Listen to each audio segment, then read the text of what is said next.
My name is Sabrina Keaton, and I'm 28 years old. Competence doesn't perform. It hums. The dishwasher slips to off-peak at 12:01 without applause. The budget spreadsheet exhales when the last cell flips green. On the second Tuesday of every month, a calendar block titled Hard Conversations nudges me, because tiny fractures in money and love become sinkholes when you pretend the floor is fine. I like ballast. No one praises ballast until the boat lists. Saturday morning, my boyfriend of 3 years, Mason Whitaker, 26, does that thing where he tries on 3 shirts and ends up wearing the first one. Hair raked, cologne faint as a suggestion. He kisses my cheek while adjusting his cuff. Brunch with the crew, he says, easy like habit. Bottomless mimosas. You good if I'm out a few hours? Fine, I say. I have reports to clear anyway. We've lived together 18 months in a 2-bedroom downtown. We split everything 50-50. On paper, we look healthy. On paper, many things look that way. Noon. I'm on the couch with my laptop, a half-finished to-do list, and the hush of a city that hasn't decided whether it's weekend or workday. Mason's Instagram story bubbles to the front like a reflex I didn't ask for. Tap, laughter, rooftop sun, champagne glass, catching the light. And there she is, Camille Voss, the ex-girlfriend he dated for 4 years, the one who moved to Seattle to find herself, the one who apparently moved back 3 months ago and somehow slipped his mind. The stories keep coming. Group shots, panoramas. Then a too-close frame, Camille and Mason sharing a flatbread, her fingers fixing his necklace clasp, the kind of touch that pretends to be nothing so it can be everything. I screenshot because I am not dramatic. I am diligent. Documentation is the language order speaks when people lie. He gets home around 4, sun-drunk and glowing, smelling like citrus and rooftop. How is brunch with the crew, I ask, still on the couch, cursor blinking on a cell that refuses to reconcile. Amazing, he says, dropping keys, performing normal. Jalen ordered like 3 desserts. Who else was there? He lists names in a neat line of alibis. Camille is not among them. Anyone else? I tilt my head. Nope, just us, he says, blinking. Why? I show him the screenshots. There's a flicker, surprise, annoyance, then the practiced posture of righteous indignation. Were you stalking my stories? They're public, I say, and Camille was there. He shrugs with manufactured patience. She's part of the friend group now. The girls invited her. It wasn't a big deal. You said it was only your crew. I said that because I knew you'd overreact. See? This is what I mean. You're being controlling, Sabrina. We're adults. Men and women can be friends. If you can't handle me having female friends... I let him finish the speech he's been auditioning in mirrors. When he runs out of lines, I nod. You're right, I say softly. I'm being controlling. His shoulders loosen. Relief smooths his face into something tender. He steps in, presses a light kiss to my forehead. I'm glad you see that. I'm going to shower. The bathroom door clicks. The water starts. I move. 3 things, methodically. Lease. I pull the file from our shared drive. It's the original lease from before Mason moved in. Now, month to month. My name is the only one on it. We'd always meant to add him, but life got in the way. The kind of loose end people step over until they trip. Call. I text Priya Shah, my friend who runs a storage facility, and who, after her own divorce, converted a spare room into a haven for temporary exiles. Pack. Not dramatically. Deliberately. Important documents first. Electronics. Then clothes rolled tight. The way you do when you've learned what fits in the trunk of your life. The shower hums like white noise approval. Mason emerges towel damp, scrolling one-handed. He doesn't notice the half-empty closet. He doesn't clock that my laptop dock is gone from the desk, that the basket under the console, where I keep passports, birth certificates, warranties, sits a little too light. What are you thinking for dinner? He asks. Whatever you want, I say. I'm easy. We order Thai. We watch a show we pretend to like together. He falls asleep on my shoulder as if the day never cracked. I stay awake with the weight of 3 years balanced on a fingertip, a ring fund tucked into a savings sub-account named Later, the knowledge that love can be a set of shared utilities masquerading as a future. At 3:01 a.m., I get up. I pack the rest. The night is a quiet co-conspirator. The city is a witness that refuses to intervene. On the kitchen counter, I leave a note. You're right. I am controlling. So I'm removing myself from the equation. Rent is paid through the end of the month. Your things are safe. Please be out by the 30th. S. I lock up, breathe once in the hallway like a diver before the plunge, and carry my life down 3 flights. The trunk fills with the careful Tetris of detachment. My phone vibrates with a message from Priya. Gate code 2147. Spare room's yours. Tea on the counter. The sky is the color of an old bruise when I pull into the storage lot. Metal doors line up like obedient soldiers. Priya patted the spare room with blankets, and the kind of kindness that doesn't ask for a story. Keys are on the hook, her text says. Stay as long as you need. I don't sleep. At 7:12 a.m., my phone buzzes. Where are you? Then, this is immature then. We need to talk like adults. The cadence of someone who has discovered consequences. I don't respond. I switch my relationship status to single, not for pettiness, but because there is power in naming the true thing. By 8:30, the messages multiply from unfamiliar numbers and very familiar ones. The narrative is shifting in a place I cannot control. Group chats, DMs, a thread with too many exclamation points. According to Mason, I had a paranoid episode and abandoned him because he has female friends. He is patient. He is compassionate. He tried to help. The comments bloom like mold. I do not engage. I document. At 10:02, I post a single carousel to my story. 3 screenshots. Camille fixing his necklace, the group shot that wasn't just the crew, the timestamp that overlaps exactly with the text where Mason told me he was heading back soon, babe. Caption, for clarity. Silence follows, then whiplash. Suddenly the group chat goes quiet where it used to buzz. Suddenly the people who were worried about my controlling tendencies are sending eye emojis and wow didn't know and are you okay? I am neither okay nor undone. I am busy. I am working. I am drinking the tea Priya left, which tastes like lemons, and a hand on your back saying keep going. Around noon, our receptionist pings me on Slack. Someone is here for you, says it's urgent. I step into the lobby with the professional smile I wear like a blazer. Mason stands there in the birthday sweater I bought him, looking curated, clean-shaven vulnerability. Sabrina, please, 5 minutes. I'm in meetings, I say. You can email. I'll wait, he says louder, eyes shining. Passers-by glance. Somebody pauses. Performances need audiences. Conference room bay, I tell him. 5 minutes. Glass walls, table too big for 2 people, a whiteboard that still holds the ghost of last quarter's goals. He sits. He starts crying, pretty crying, the kind you can turn on and off. I'm sorry I lied about Camille, but you have to understand. I don't have to understand anything, I say, not unkindly. She means nothing to you, right? Then why lie? He doesn't answer the question I asked. He answers the one he wishes I'd asked. You abandoned me. I left a situation where I was being lied to. It wasn't like that. The group decided to invite Mason, I say, gentle as a blade pressed flat. Stop. We both know what this is, Cass. His tears dry quickly. Beneath, the anger glints. You're going to regret this. Maybe, I say. But that will be my problem, not yours. You have until the 30th. He stands, smooths the sweater as if he can press the scene back into neatness. You know what? Camille was right about you. I'm sure she was, I say, and open the door. Back at my desk, my hands shake just enough to make the mouse feel heavier. I close a deal anyway. I smile anyway. People who keep things humming know how to work inside earthquakes. That night, new messages arrive, but not from Mason. Aiden Park, Camille's current boyfriend, if Instagram is to be believed, slides into my DMs. Hey, you don't know me, but I think we need to talk. I stare at the glowing screen in Priya's spare room, the one with new sheets and a lamp that clicks softly.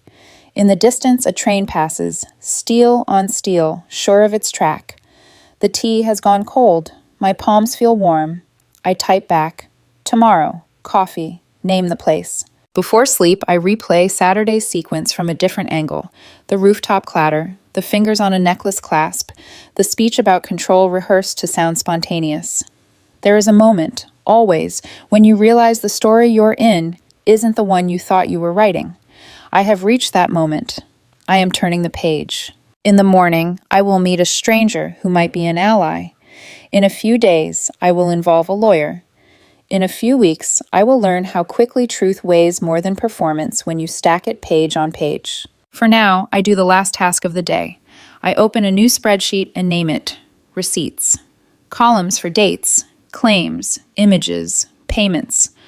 A place to keep the hum steady while the house shakes. Morning folds itself into precision. A checklist of motion meant to disguise feeling. Shower, black coffee, blazer, focus.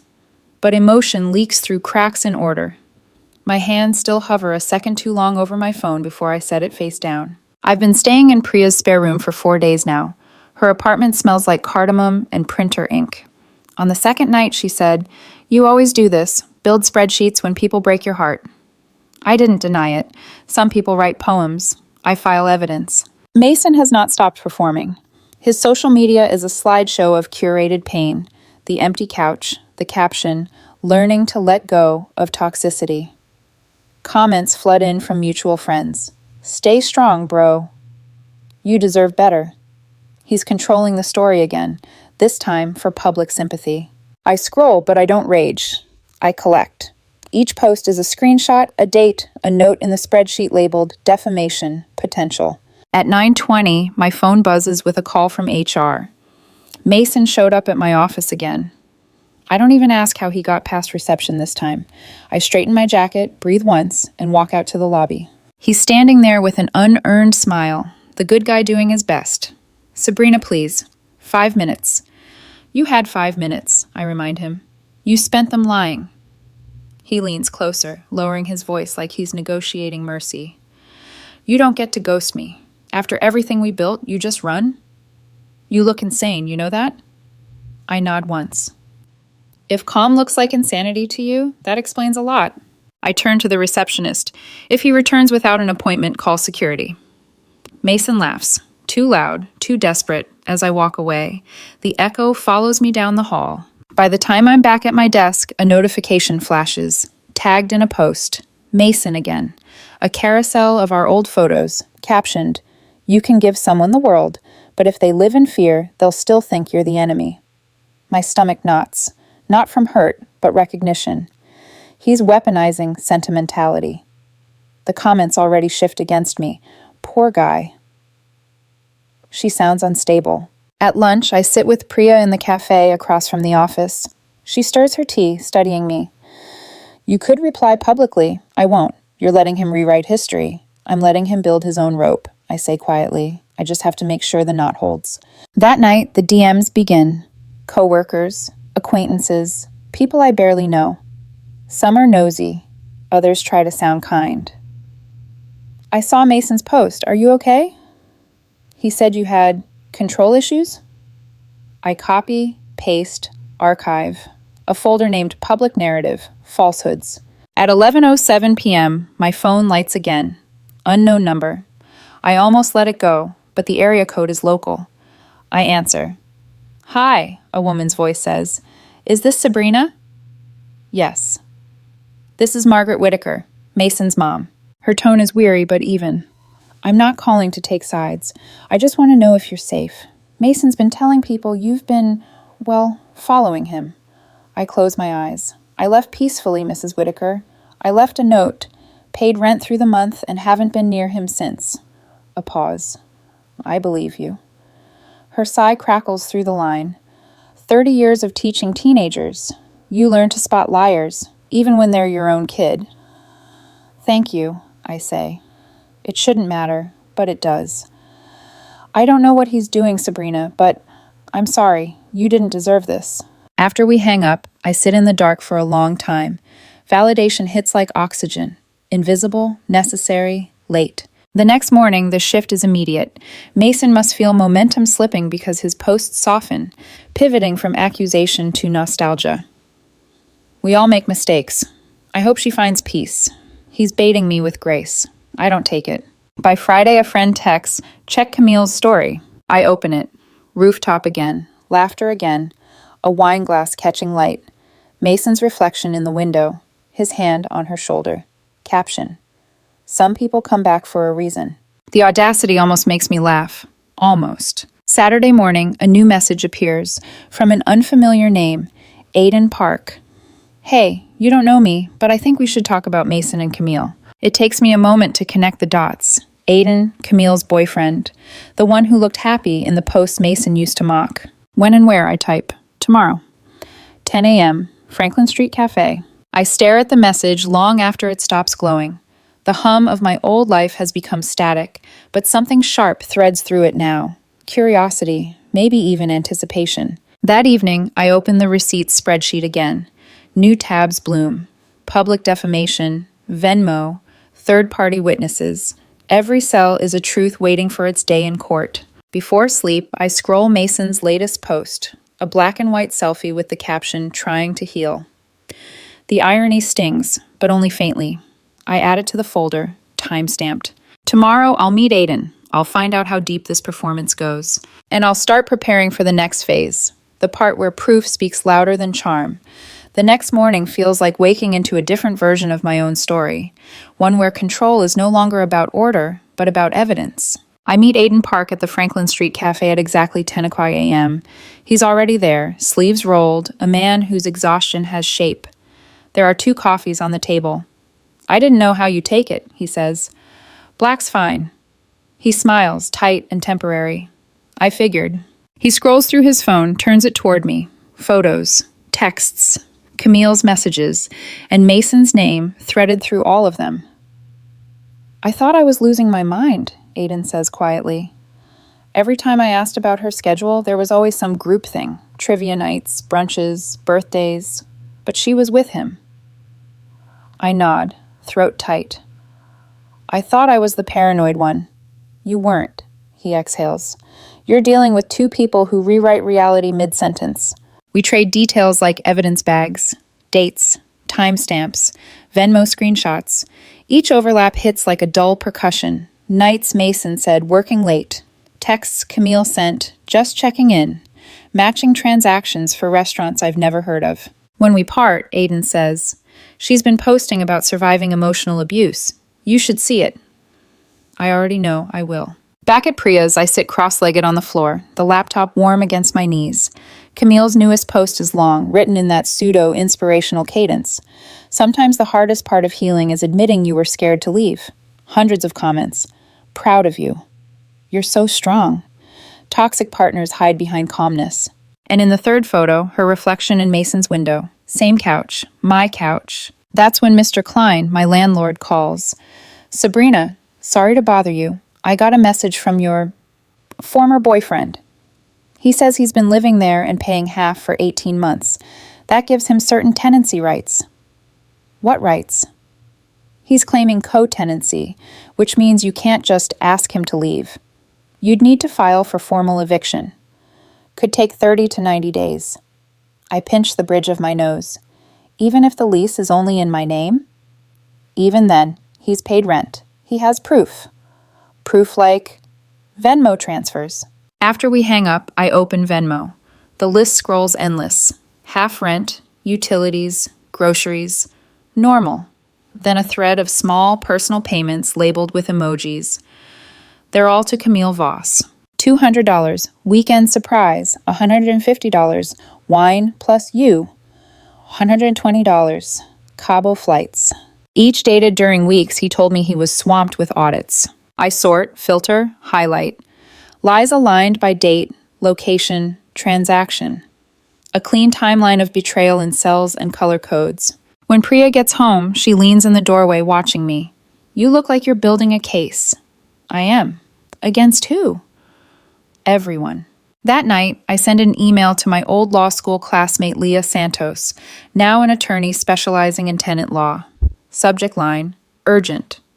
Shared property dispute plus defamation. Within an hour, Leah replies, come by my office tomorrow morning. Bring everything. Leah's office smells like coffee and deadlines. She flips through the binder I've assembled. Lease, payments, screenshots, social posts. This is good, she says, tapping a finger. Really good. Good enough? For a standard eviction? Maybe not, but since he's publicly accusing you of abuse while occupying your property, we can file for an emergency order to vacate. Defamation plus hostile environment. Judges hate that combination. I nod, feeling the first hint of forward motion. How long? 2 to 3 days for a hearing. Before I leave, Leah leans back in her chair. Keep documenting. Every post, every message. If he escalates, don't respond. Screenshot. That evening, my phone rings again. Margaret Whitaker. I talked to Mason, she says, voice lower than last time. He's saying you're threatening him legally. I'm not threatening, I say. I'm filing. Pause. He's scared, Sabrina. No, I correct softly. He's pretending to be. Silence, then a sigh that sounds like surrender. You know, when he was little, he used to rewrite the ending of bedtime stories if he didn't like them. Some habits age badly. I just wanted you to know, I believe you, again. After the call, I stare at the wall for a long time. The hum of Priya's fridge fills the apartment. I realize that belief from strangers hurts less than disbelief from people who once said I love you. 2 days later, Mason doubles down. New post, a black background, white text. Gaslighting is real. Emotional abuse is quiet.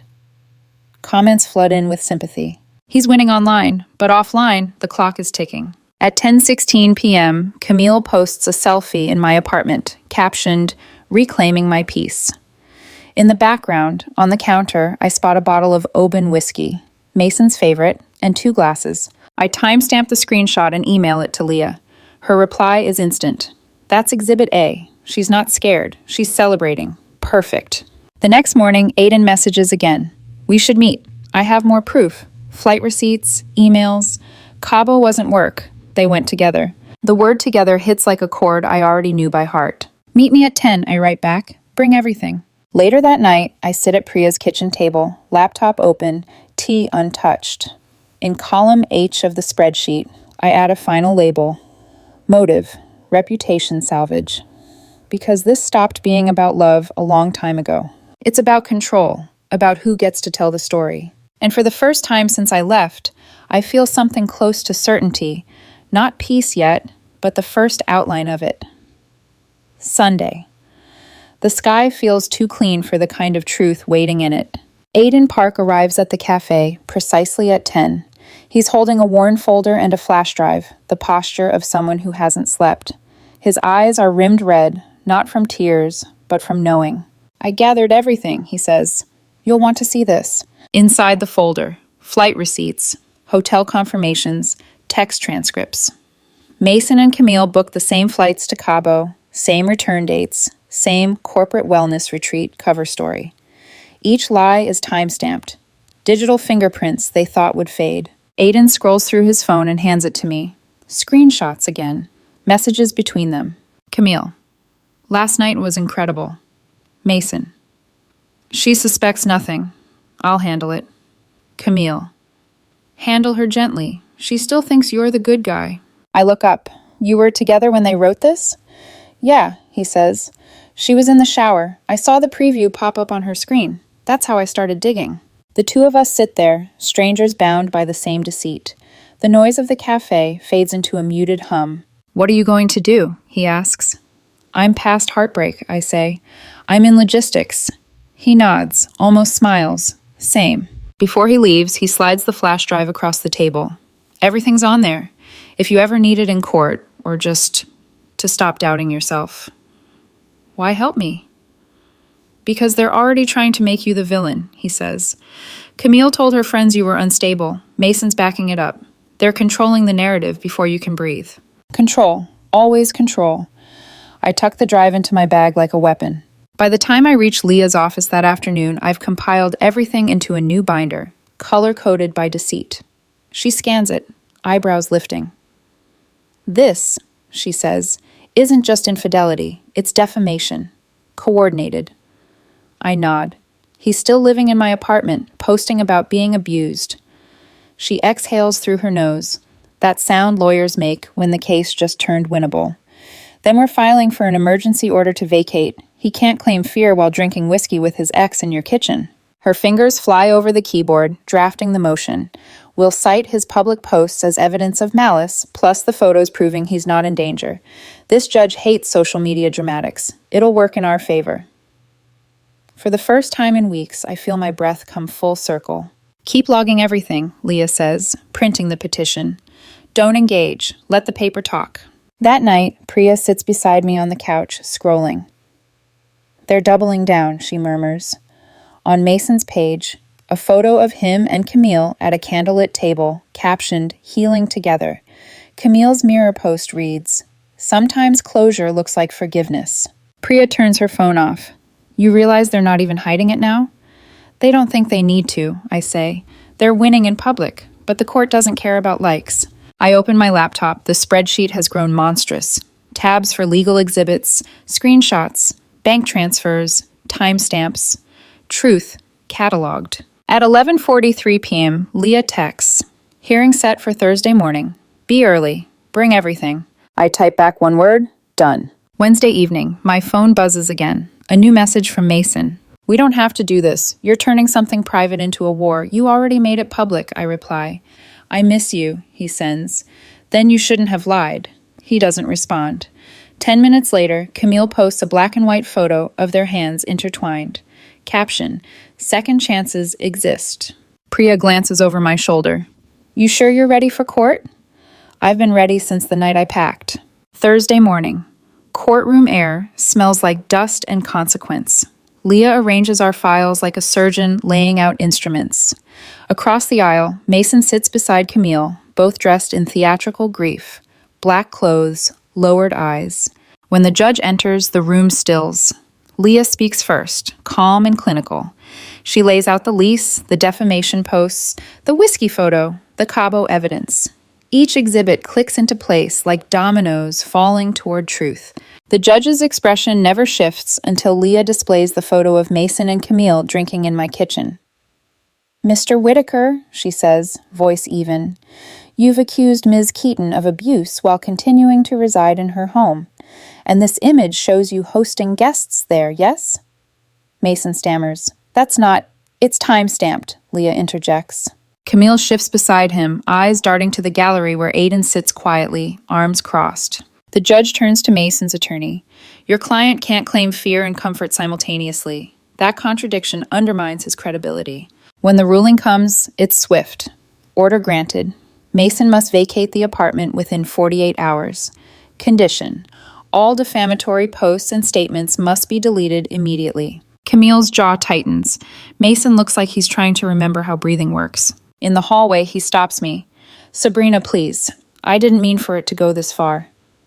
"You meant exactly this far," I say. "She said you'd destroy me." "Funny," I say. "She said the same about you." Camille tries to pull him away, but I'm already walking past them. Aiden catches my eye from down the hall, gives a small nod. Not triumph, recognition. That evening, back at Priya's, I open my messages. Camille's posts are gone. Mason's account, private. My lawyer's text glows. "We'll finalize the paperwork tomorrow. You're clear." I set my phone down. Outside, the city hums, a quieter kind of noise now. I think about how love stories always promise transformation, but never specify into what. Maybe survival is its own evolution. I brew tea, the same brand Priya keeps stocked for heartbreak emergencies. Steam curls upward, steady and patient. Tomorrow I'll start cleaning the apartment, my apartment. Fresh sheets, fresh paint, maybe a new bed. Tonight I just sit still. The hum is back. Not the hum of routine, but of release.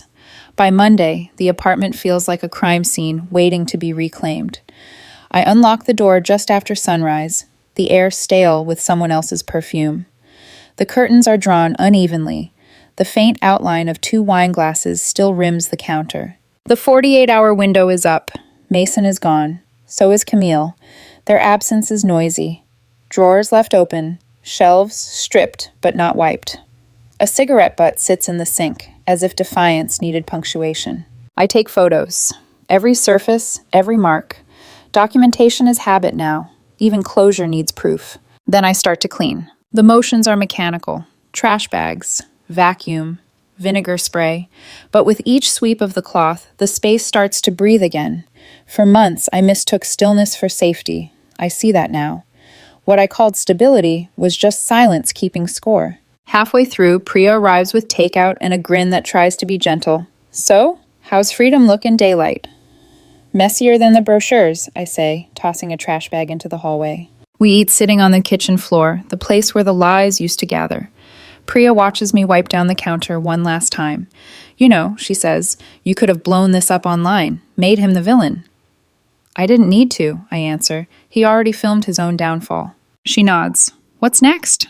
I'll repaint, reorganize, maybe rename the Wi-Fi. To what? I think for a second, then smile. Receipt network. That night, my lawyer Leah calls. Court finalized the paperwork. He's legally barred from entering or posting about you again. You're in the clear. Thank you. You did most of it yourself, she says. You were meticulous. Judges like meticulous. After she hangs up, I scroll through old photos, the kind you don't delete but don't look at either. Mason's hand on my shoulder at a wedding. The ring brochure I'd saved in a notes folder.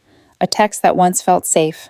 Home in 10, don't start dinner without me. Each one is proof of how ordinary manipulation can look when you're inside it. I delete them, one by one.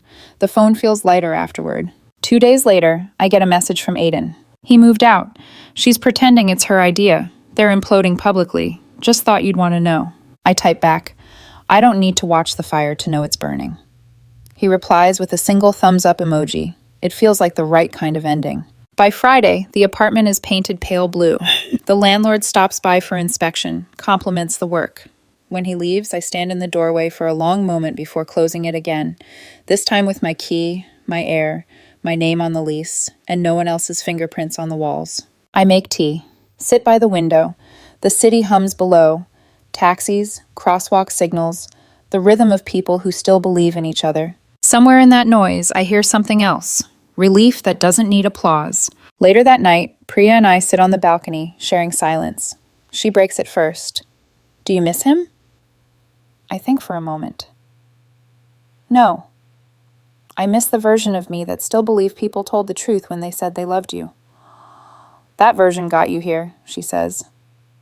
Exactly, I reply. She did her job. We clink mugs. The tea's gone cold, but the ritual matters. Before bed, I open a new document on my laptop. Title, The Quiet Wins.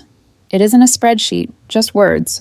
Notes for the version of myself that forgets. Keep proof, but not bitterness. Calm is not weakness. Leaving quietly is still loud enough. I close it without saving.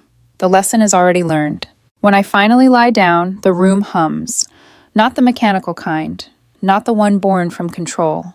It's the low, steady sound of a life rebuilding itself. Mason once said I was too organized to feel. He was wrong. I feel everything. I just file it better. Tomorrow, I'll take the morning off. Walk to the market. Maybe buy flowers that don't mean anything except that they're mine. And when the kettle clicks at 12:01, off peak like always, I'll smile at the sound. Because the hum is back. And this time, it belongs to me.